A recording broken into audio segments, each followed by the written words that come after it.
If you're trying to chase volume at the tight end position, that could end up being a disaster, unless you spend a premium pick on one of the top tight ends. So our next best option is trying to chase efficiency, because that's where you can get a little bit of a discount, maybe not as much volume, but you get some guys that could absolutely win some weeks for you. So who are the biggest risers from volume to efficiency? We're gonna find out right now. Yo, what is going on, Headliner Nation? Today is the final video in a 4-week sprint where I talked about volume and efficiency in depth for all of the main positions in fantasy football. And to wrap it all up, we are looking at some of the tight ends that saw the biggest jump from where they finished in volume to where they finished in efficiency last season. And another reminder as well, if you're wanting to get our 2024 fantasy football draft guide for absolutely free, get signed up over on Underdog right now to take advantage of it. All you gotta do is head on over to Underdog and download their app. Create a new account using code word headliners and deposit at least $10. You're gonna get a special pick'em that's almost guaranteed to hit. You're gonna get a deposit bonus and our 2024 fantasy football draft guide for free. And yeah, you may have to deposit $10 to do that, but it's a $21.99 value on the draft guide alone. That's over 50% off. And then of course, you're gonna have the opportunity to draft against myself, Jake, and other members of Headliner Nation and best ball drafts all off season long. But it's time that we hop into it. We need to talk about some of the top tight ends that saw a rise in their efficiency last season and what that means for 2024. The first tight end up is going to be one of my boys, Janu Smith, that I have been chasing for a breakout for a few years now, and who knows, maybe this year in Miami will finally be the year. But he saw a 15 spot jump from where he finished in volume to where he finished in efficiency. And the Dolphins haven't really been known for using their tight ends in recent years, but maybe Janu Smith can finally change that. Dude was top 5 in all of the main efficiency categories last season. Yards per target, yards per reception, yards after the catch per reception. When you got the ball in Janu Smith's hands, more times than not, he was going to make some pretty decent plays for you. But obviously, the volume just wasn't really there for him the entire season, ranking 19th in targets, receptions, and his red zone targets.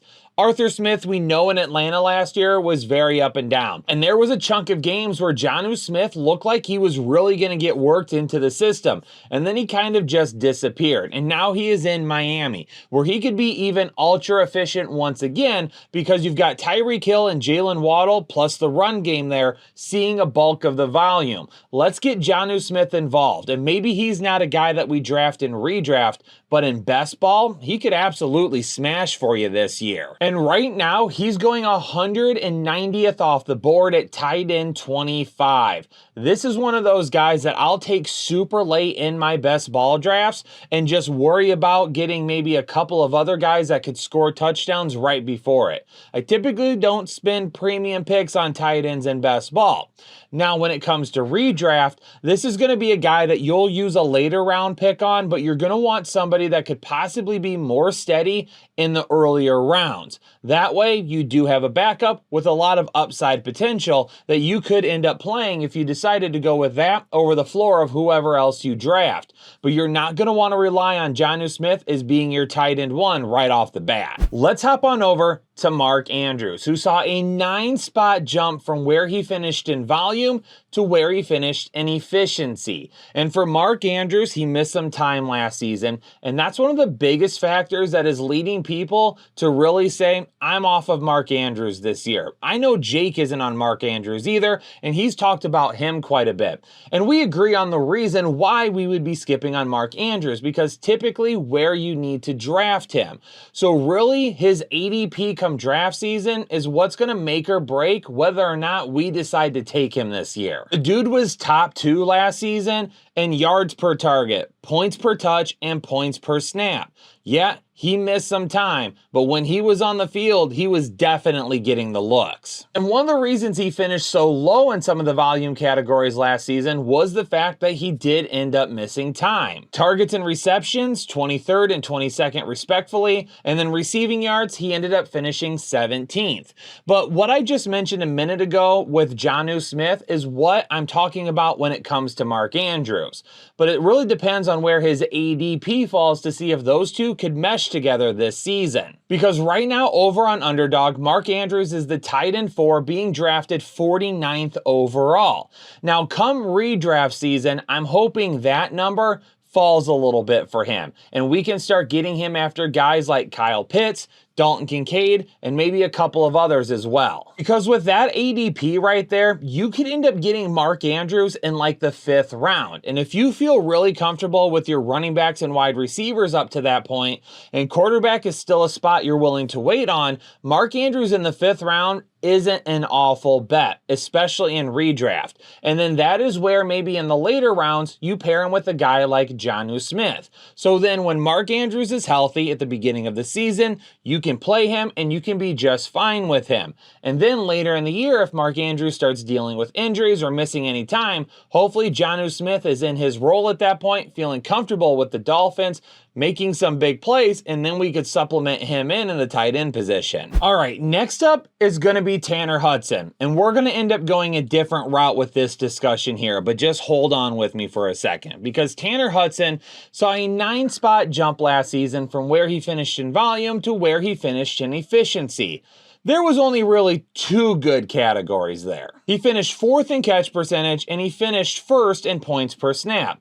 Now his next best category wasn't all that great because he finished 18th in yards per target. And then clearly some of his worst categories were over on the volume side, finishing in the lower portion of the 20s in almost all of them. But instead of talking about Tanner Hudson, let's insert somebody else into the conversation now and discuss Mike Gesicki. Because Mike Gesicki is in Cincinnati and will likely be the starting tight end this season, and probably will be much more efficient than what Tanner Hudson ever was. Now, Mike Gesicki is not known as your traditional inline blocking type of tight end. He's a receiver. That is what he does. That is what he is good at. And that is what he's likely going to do in Cincinnati more times than not this year. With no Tyler Boyd in the slot, I would not be shocked to see Mike Gesicki play in the slot a little bit, as well as have his hand in the ground on the end of the line as well. But he's going to be much more involved this season, especially if T. Higgins ends up missing time. Dude tweaks his hamstring one time and he may be done for the season or miss a significant portion of time. He doesn't want to give up that big payday in 2025. And we see how efficient that Tanner Hudson was last year, but Mike Gesicki at his current ADP could absolutely blow that out of the water. Right now, 207th overall is the tight end 27.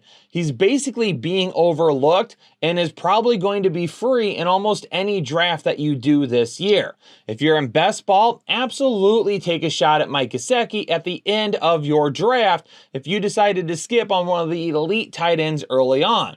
In redraft leagues, kind of the same thing that I mentioned with Janu Smith already. We're not drafting him to be our tight end 1, but he could be a high upside backup that we supplement with somebody that's just a little bit safer and maybe get some usage out of him this season. Next up is Tyler Higbee, who unfortunately has no timetable for his return after injuring his ACL and MCL in that wildcard loss to the Lions last season.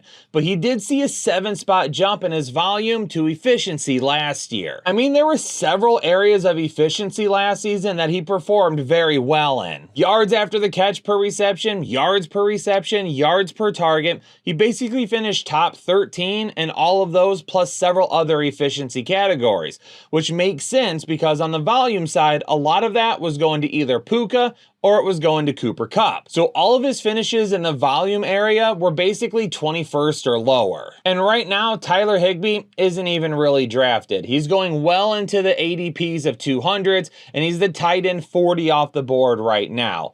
We're not spending a draft pick on Tyler Higbee. Like I said, there's no timetable for his return, and he suffered a nasty knee injury basically at the conclusion of his season. I would not be shocked if he starts the year on the PUP and we don't see him until at the earliest about the midpoint of the year. The last tight end that we're going to talk about is the tight end efficiency king himself, George Kittle, who saw a 6-spot jump from where he finished in volume to where he finished in efficiency. First in yards per target, first in yards per reception, first in points per touch. This guy outdoes the field when it comes to efficiency. And he only saw a 6-spot jump because honestly, where he finished in volume wasn't all that bad either. He was typically right around 10th or so in a lot of those volume categories. But we know this is the territory with George Kittle. If you're drafting him, you're going to get some weeks where he just dominates and he absolutely wins your week for you.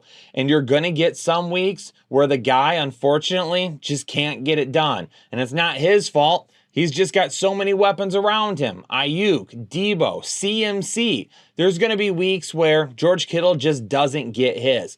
He's fine with that, but our fantasy owner's fine with that. And right now, over on Underdog, he's the tight end 7, being drafted right around 67th overall. If we could get more consistent production out of George Kittle, I guarantee he would be challenging Travis Kelce and Sam Laporta as one of the top 2 tight ends drafted. And who knows, maybe if San Francisco decides to part with Brandon Ayuk, George Kittle ends up seeing a big bump in his ADP because we know Ayuk is not going to be someone that we need to worry about taking targets anymore. Now, if you decide to go this early with George Kittle, that's absolutely fine. You're looking for a lot of upside there, but you're going to want some safety to balance it out because, again, there's going to be some weeks where George Kittle just is not going to get it done for you, and you're probably going to take a single digit from him, and that's not good enough. But Headliner Nation, hopefully you enjoyed this video today, wrapping up my volume versus efficiency series. There was a few guys that we talked about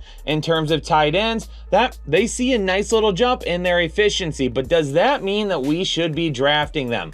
Hopefully the information in this video helped you make a decision. Make sure you hit that like button, make sure you subscribe if you're new here, and make sure you turn on the bell notification. Anytime we drop new content or go live, you'll know about it right away. And if you missed one of our last videos, YouTube is going to recommend it to you here in just a second.